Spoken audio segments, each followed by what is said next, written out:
Չարժեր այսքան փառահեղ հաջողություններ ունենալ, եթե չէի կարողանալու մտաբերել դրանք։ Մեջբերումը Գաբրիել Գարսիա Մարկեսի Նահապետի աշունը վեպից է, որին նախորդ հանդիպումներից մեկն էինք նվիրել։ Ինչ կապ ունի Մարկեսի վեպն այսօրվա գրքի հետ։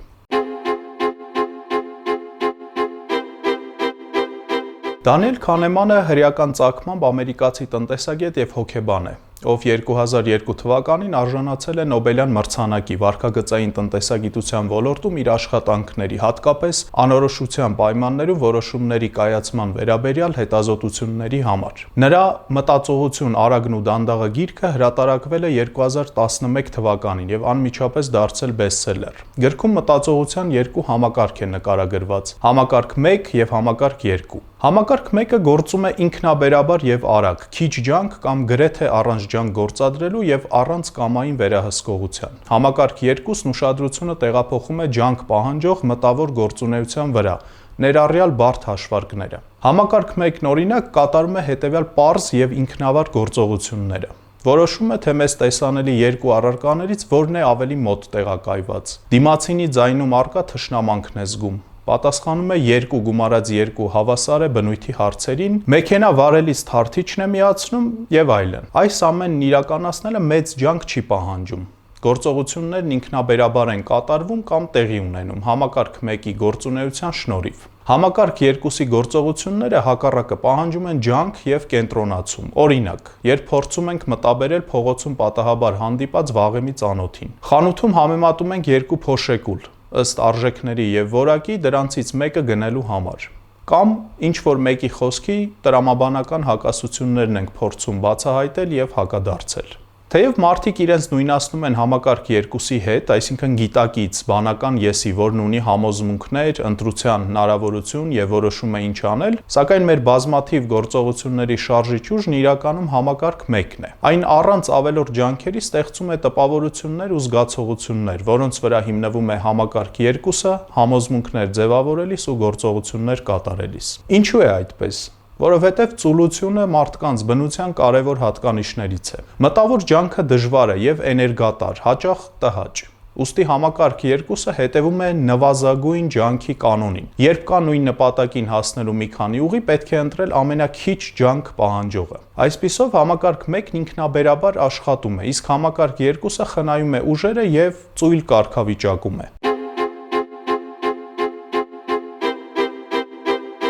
Շատ հաճախ համակարգ 1-ի ձևավորած տպավորություններն ու զգացողությունները չեն արտացոլում իրականությունը։ Դրանք խաբկանքներ են, պատրանքներ, ցանկալին իրականության տեղ ընդունելու ծուղակներ։ Ցավոք, դրանց վրա հիմնվելով համակարգ 2-ն էլ ոչ ճիշտ եզրահանգումներ է կատարում ու սխալ որոշումներ կայացնում։ Գրքում քննարկվում են այդպիսի կոգնիտիվ, այսինքն իմացական, ճանաչողական աղճատումների բազմաթիվ տեսակներ։ Դրանցից մեկն օրինակ շրջանակման էֆեկտն է։ Միևնույն միտքն այնպիսի տարբերվող ձևակերպումներով արտահայտելը, որն ազդում է որոշակի տպավորությունների եւ համոզմունքների ձևավորման վրա։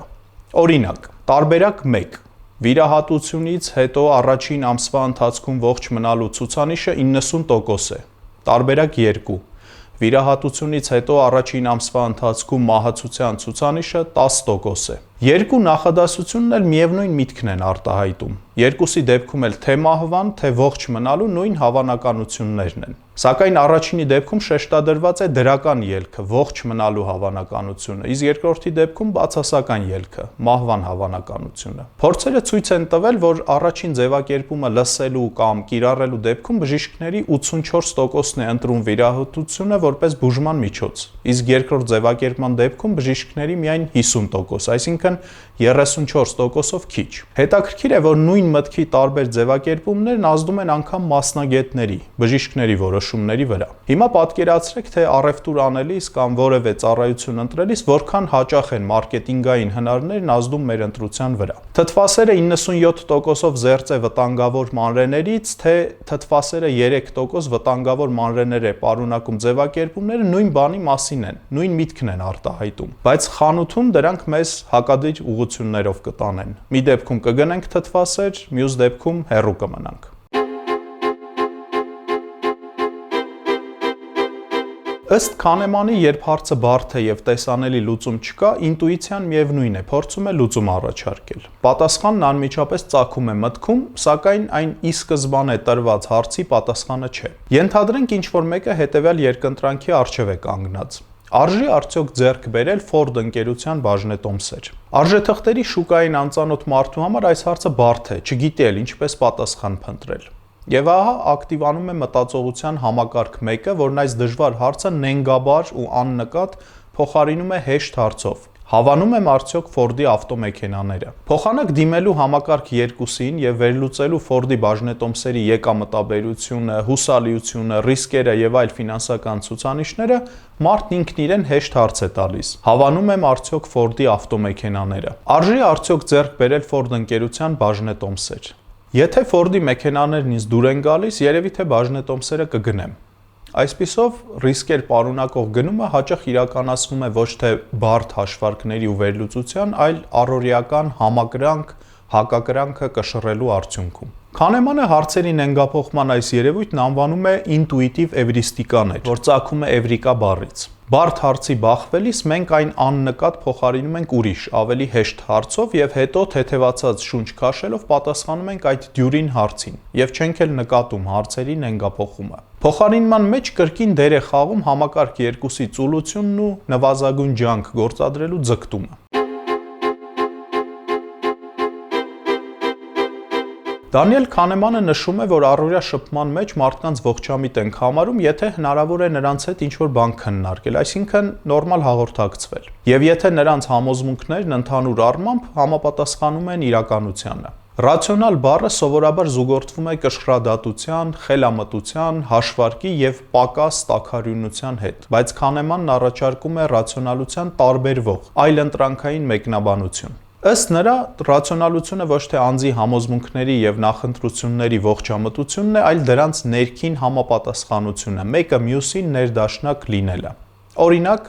ռացիոնալ անձը կարող է հավատալ ուրվականների գոյությանը, եթե նրա այլ համոզմունքները չեն հակասում այդ հավատին։ Այսինքն, եթե ինչ-որ մեկը տարբեր երևույթներ հետևողականորեն բացատրի անտեսանելի ուրվականների միջամտությամբ ու ազդեցությամբ, միայն այդ հետևողականության համար կարելի է նրան ռացիոնալ անձ համարել։ Առաջին հայացքից տարօրինակ ու անսովոր թվացող ցանկացած հավատալիք կամ համոզմունք կարելի է ռացիոնալ համարել, եթե դա չի հակասում տվյալ անձի մյուս համոզմունքներին։ Ռացիոնալությունն այսպիսով ներքին տրամաբանական կապակցվածությունն է համոզմունքների մեկը մյուսին համահունչ լինելը։ Անկախ այն հանգամանքից դրանք ողջամիտ են թե ոչ, իրականության հետ կապ ունեն թե ոչ։ Քանեմանի այս յուրօրինակ մեկնաբանությունն այնքան կարևոր է թվում մեր հայաստանյան միջավայրի համար։ Պարզ ու տարածված մի օրինակ քննարկենք։ Մեկը կարող է համոզված պնդել, թե ժողովրդավարությունը լավ բան չէ։ Լավ չէ, որ ժողովուրդն է որոշում։ Ճիշտը ամուր ձեռքն է, ավտորիտար կառավարումը։ Բայց հետո տեսնում ենք, որ ժողովրդավարության դեմ խոսող նույն մարդը ակտիվորեն մասնակցում է քաղաքական ուժերի հանրահավաքներին, գնում է ընտրությունների, քվեարկում է, խոսքի ազատության իրավունքից է օգտվում իր տեսակետները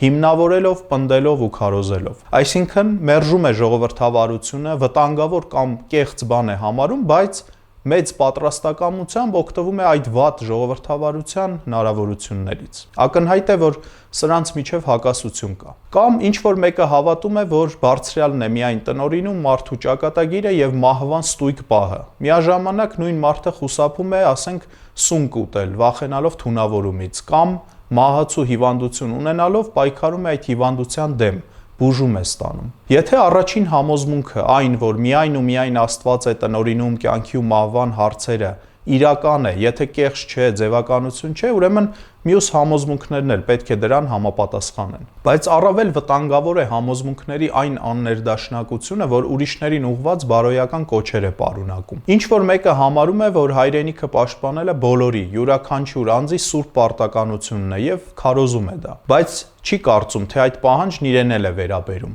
Անձնազոհությունը միշտ ուրիշների համար է։ Կամ պնդում է, կոչ է անում, որ իր ազգի ներկայացուցիչները չլքեն հայրենիքը, օտար երկիր չգնան եւ այդ կոչն անում է ապրելով օտար երկրում։ Թե որ հայ հայմանա,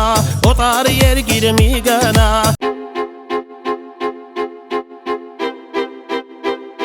Գրքում առաջ քաշված հիմնական գաղափարներից մեկն այն է, որ մարդիկ ոչ միշտ են ռացիոնալ կամ եթե ավելի ճշգրիտ լինենք, հիմնականում ռացիոնալ չեն։ Նրանք հաճախ օգնության կարիք ունեն ավելի ճշգրիտ դատողություններ անելու եւ որակյալ ընտրություններ կատարելու հարցում։ Օրինակ Միլթոն Ֆրիդմանը, ով Չիկագոյի տնտեսագիտության դպրոցի երևելի ներկայացուցիչներից էր, անհատին դիտարկում էր որպես ռացիոնալ սուբյեկտ, որն ազատ է եւ ում պետք չէ պաշտպանել իր իսկ ընտրությունից։ Մարդիկ ըստ Ֆրիդմանի պետք է կրեն սեփական անձի մասին հոգ տանելու պատասխանատվությունը։ Որպես ազատ եւ ռացիոնալ էակներ, նրանք շատ լավ գիտեն, թե ինչն է իրենց համար լավ կամ վատ։ Պետությունը պետք է չմիջամտի, քանի դեռ անձի գործողությունները վնասակար չեն ուրիշների համար։ Ֆրիդմանի դասական դարձած «Կապիտալիզմ եւ ազատություն» գրքին նվիրված կլինի հաջորդ հանդիպումներից մեկը։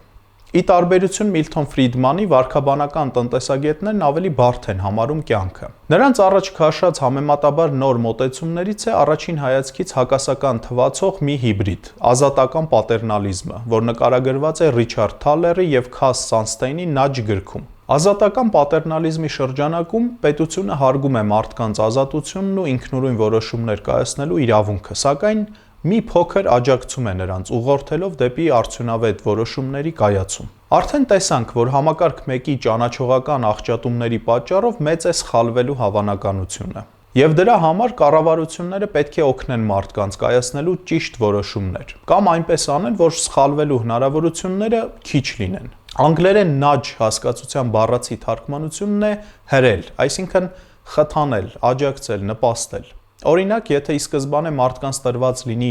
կուտակային կենսաթոշակային համակարգին միանալու որոշման ազատությունը, շատերը չեն միանա դրան, ավել հարկ չվճարելու կամ պարզապես ծուլության պատճառով։ Իսկ ազատական պատերնալիզմի շրջանակում մարդիկ լռելիային ի սկզբանե համարվում են կենսաթոշակային համակարգի շահառուներ։ Սա էլ հենց նաջն է, ցանկացած մարդու ավտոմատ կերպով ինքնաբերաբար այդ համակարգի մի մաս համարելը։ Կենսաթոշակային վճարումներ կատարելուց հրաժարվելը պահանջում է անձի ջանադիր գործողություն, ուսումնասիրել խնդիրը, ֆիզիկապես այցելել ինչ-որ հաստատություն, թղթեր ստորագրել եւ այլն։ Քանի որ մեր ուղեղը հակված է ջանք խնայելուն, մարդկանց մեծամասնությունը պարզապես չի ուսումնասիրի կենսաթոշակային համակարգից հրաժարվելու ուղիները։ Իսկ տեղյակ լինելու դեպքում էլ հատուկ ջանք չի գործադրի դրանից դուրս գալու համար։ Այսպիսով, որոշակի ուղղորդման կարիք կա առանց ազատությունը սահմանափակելու։ Քանեմանի գրքում այլ հետաքրքիր օրինակներ են բերվում։ Օրինակ, ճանապարհային պատահարներից մահացած վարորդների օրգանների նվիրատվության մակարդակը Ավստրիայում գրեթե 100% է, մինչդեռ Ավստրիայի հետ մշակութային ընդհանրություններ ունեցող Գերմանիայում ընդամենը 12% է։ Կամ Շվեդիայում պատահարներից մահացած վարորդների օրգանների նվիրատվության մակարդակը 86%, իսկ հարևան Դանիայում ընդամենը 4%։ Որն է պատճառը։ Ավստրիայի եւ Շվեդիայի օրենսդրության վարորդներն ի սկզբանե համարվում են օրգանների դոնորներ մահվան պարագայում։ Իհարկե կա հրաժարվելու ձևաթուղթ, որտեղ պետք է նշում անել համապատասխան վանդակում։ Օրգանների նվիրատվության բարձր մակարդակը վկայում է այն մասին, որ մեծամասնությունը կամ տեղյակ չէ հրաժարվելու իր իրավունքի մասին, կամ էլ տեղյակ լինելով առանձնապես ջանք չի թափել այդ իրավունքից օգտվելու համար։ Պարզ ասած, անտարբեր է կամ ծուլանում է, բայց նրանց այդ անտարբերությունից շահում են օրգանների սպասող հիվանդներն ու առողջապահական համակարգը։ Գերմանիայում ու Դանիայում հակառակ կարգավորումն է, վարորդները պետք է նախապես գրավոր համաձայնություն տված լինեն, որպեսզի մահվանից հետո նրանց օրգաններն օգտագործվեն բժշկական նպատակներով։ Այս երկրներում էլ օրգանների նվիրատվության մակարդակը ցածր է, բայց միևնույն պատճառով։ Այստեղ էլ մարդիկ ուշադրություն չեն դարձնում համաձայնության ձևաթղթին կամ էլ տեղյակ լինելով պարզապես չեն ստորագրում, անտարբեր են եւ այլն։ Այս օրինակը ցույց է տալիս, թե մարդկային վարքի մեջ որքան մեծ տեղ ունի տարրական անտարբերությունն ու ծուլությունը եւ ինչպես են դրանք անդրադառնում հարյուրավոր մարդկանց ճակատագրերի վրա, թե բացասաբար, թե դրականորեն։ Սկզբում մի հատված մեջբերեցինք Մարկեսի Նահապետի աշունը վեպից։ Չարժեր այսքան փառահեղ հաջողություններ ունենալ, եթե չէի կարողանալու մտաբերել դրանք։ Այն հիանալի արտացոլում է Դանիել Քանեմանի տարբերակումը հիշող եսի եւ ապրող եսի միջև։ Սրանց շահերը միշտ չեն համընկնում։ Ապրող եսը զգում եւ գործում է հիմա եւ այստեղ, իսկ հիշող եսը արձանագրում է, հիշողություններ է կուտակում։ Գրքի հիանալի օրինակներից մեկը հետեւյալ հարցադրումն է. Պատկերացրեք, որ ընտիր հանգիստ եք ունենալու, բայց դրա ավարտին ձեզ դեղահաբ են տալու, որ արձակուրդի բոլոր հիշողությունները ջնջելու է։ Բնականաբար որևէ լուսանկար կամ այլ վկայություն էլ չի լինելու։ Իմանալով ջնջվող հիշողության մասին, կգնայիք ուղևորության, հանգիստը կվայելեիք, թե կհրաժարվեիք դրանից։ Նահապետի աշունը վեպից այս մեջբերումը ցույց է տալիս մարդկային հոգու երկակիությունը։ Շատերի համար ավելի կարևոր է հիշողության մեջ պահպանված վայելքը, ոչ թե տվյալ պահի իրական հաճույքը։ Անցյալը փայփայելու եւ ներկայում ապրելու միջև մենք հաճախ ենք նախընտրում հիշողությունը։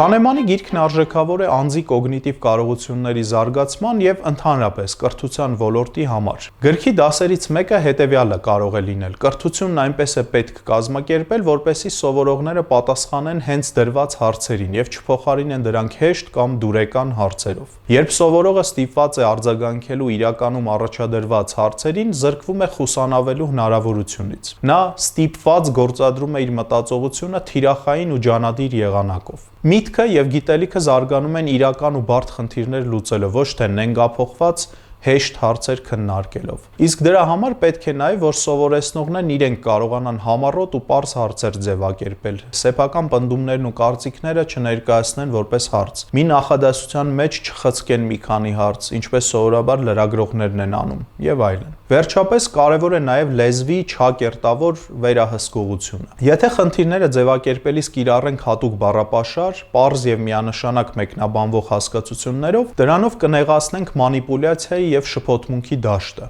Անհասկանալի, վերացական կամ խառնափնթոր ձևակերպված խնդիրները պետք չէ նույնիսկ քննարկել, այնքան ժամանակ, մինչև դրանց տեքստը պարզորոշ կդառնա։ Այս գիրքը կարդալով կրթության եւ ուսումնառության վերաբերյալ մի անսպասելի հետեւության էլ կարելի է հանգել։ Կոգնիտիվ դյուրությունը հեշտ լինելը հաճախ վնասում է սովորելուն։ Քանեմանը ցույց է տալիս, որ երբ ամեն ինչ ապահով ու հեշտ է, համակարգ 2-ի զգոնությունը թուլանում է եւ մտածողական գործընթացները վստահվում են համակարգ 1-ին։ Օրինակ, գիտափորձերից մեկում ուսանողների մի խմբի տեստը տպված էր դժվար ընթեռնելի եւ մանր տառատեսակով։ Մյուս խմբինը նորմալ տեսանելի տառատեսակով։ Վատ տառատեսակը ստիպել է, որ ուսանողներն ավելի ուշադիր ու զգոն լինեն, մտավոր ջանք գործադրեն, ինչի շնորհիվ նրանց արդյունքներն ավելի բարձր են եղել, քան այն խմբի արդյունքները, ում տեստը լավ տառատեսակով էր տպված։ Զարմանալի է, բայց ուսումնառության չափազանց հեշտ լինելը, կոմֆորտ լինելը խանգարում է նոր գիտելիքի ձևավորմանը։ Հանգստի ձգտող համակարգ 2-ը, որ պատասխանատու է տրամաբանական գործողությունների, հաշվարկի ու վերլուծության համար, կոմֆորտ պայմաններում հակված է ընդունելու համակարգ 1-ի տված պարզունակ ու ինտուիտիվ պատասխանները, առանց քննելու դրանց ճշմարտացիությունը։ Եվ հակառակը, երբ սովորելու գործընթացն այդքան էլ դյուրին չէ, առաջանում է կոգնիտիվ լարվածություն։ Համակարգ 2-ը մոբիլիզացվում ու ակտիվանում է։ Ուսումնառության ժամանակակից ձևաչափերը եւ հատկապես արհեստական բանականության օգտագործումը խնայում են սովորողի ջանքերը։ Դրանք ձևավորում են թեթև խաղային միջավայր։ Առաջին տեղում են դնում սովորելու գրավչությունն ու մատչելիությունը, ինչի պատճառով մտավոր ջանքի, կենտրոնացման եւ ուշադրության կարիքը վերանում է։ Իդեպ, այս տեսանյութն էլ, որ հիմա դիտում եք, նույն ռիսկերն ունի։ Քանեմանի հաստափոր գիրքը տեսնելով շատերը գուցե նախընտրեն ոչ թե կարդալ, այլ նման հանրամատչելի ձևաչափով ծանոթանալ դրա բովանդակությանը։ Իսկ եթե 20-25 րոպե տևող այս տեսանյութն էլ հնարավոր լիներ խտացնել 2 րոպեանոց հոլովակի մեջ, էլ ավելի լավ։ Սա իհարկե ինքնախաբեության մի ձև է։ Հեշտությամբ ձեռք բերվածը մնայուն գիտելիք չի դառնում։ Գիրքն արժեքավոր է ոչ միայն իր դրույթներով ու բազմաթիվ գիտափորձերի նկարագրությամբ, այլ նույնքան որպես սթափության կոչ։ Այս գիրքն ինչ-որ կոնկրետ բան չի սովորեցնում, այլ անընդհատ հիշեցնում է մեր կոգնիտիվ սխալների մասին, խթանելով կանոնավոր մտածողությունը։ Քանեմանի գիրքը նաև արժանապատիվ գործընկերության եւ բարձր գիտական էթիկայի վկայությունն է։ Գրքի հիմքը դարձած տարբեր հետազոտությունների ու գիտափորձերի մեջ մեծ է Քանեմանի գործընկեր եւ բարեկամ Ամոս Տվերսկիի ներդրումը որպես համահեղինակ։ Գրքի էջերում Քանեմանը բազմիցս հիշատակում է վերջինիս, ընդգծելով նրա գիտական վաստակն ու ինտելեկտուալ կարողությունները։ Ամոս Տվերսկիի մասին Քանեմանը զվարճալի մի իրողություն է պատմում։ Ամոս Տվերսկիի գործընկերներն այնքան բարձր էին գնահատում նրան, որ մշակել էին ինտելեկտը չափելու մի պարզ տեստ։ Տեստը հետևյալն էր. որքան արագ էիր հասկանում, որ տվերսկին քեզնից խելացի է, այնքան դու ավելի խելացի էիր։ Այլ գործընկերների մասին էլ Դանիել Քանեմանի հիշատակումները լի են հարգանքի ու շնորհակալության դրսևորումներով, անգամ այն գիտնականների հանդեպ, որ քննադատել ու վեր են հանել հենց իր Քանեմանի սխալները։ Օրինակ, քննադատներից մեկին Քանեմանն առաջարկում է համատեղ հոդված գրել եւ հետո էլ առանց կաշկանդվելու նշում է, թե որ հարցում էր ինքը սխալ կամ ճիշտ, որ հարցում էր իր քննադատը սխալ կամ ճիշտ։ Դանիել Քանեմանը գիտնականի այն կերպարն է, որ չի տառապում անսխալականության բարդույթով եւ խոնարհության ու շնորհակալ լինելու օրինակ է ծառայում։ Спасибо.